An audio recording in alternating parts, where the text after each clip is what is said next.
spent 11 plus years as a correctional officer working in a prison in the state of South Carolina.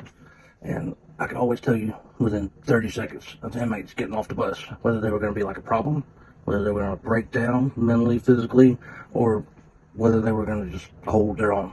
It took about 30 seconds just them looking. And I'll tell you exactly what I look for before those gates even close behind them. Very first thing, eye contact.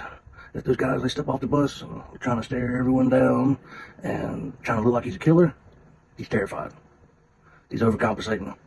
And the real predators are on the yard spotting that fake confidence instantly, man. But if he's staring at the concrete, avoiding everyone's eyes, he's prey. And the wolves already see him. That one that survives, keeps that blank expression. They look around and look at their surroundings, but they don't stare at anybody.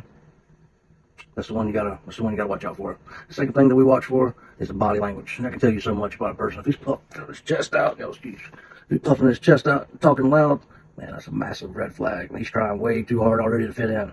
But on the flip side, if he's like hunched over and he's like white knuckling that, like he's a white knuckling all that, like he's a security blanket that's holding all that little bit of property that he's got, that's a lamb walking straight into the lion's den. The third and final thing is how they respond to basic orders. When I tell them you got to step up against the wall, does he argue? Does he hesitate? Does he look at me? Does he stare me up and down, or does he just do it?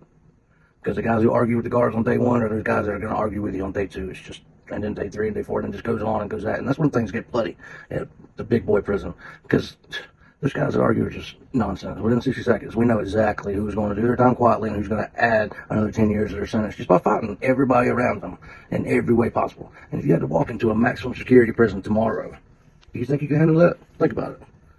Do you honestly think you can handle your first day in a maximum security prison? Let me know in the comments. Follow me for more prison stories.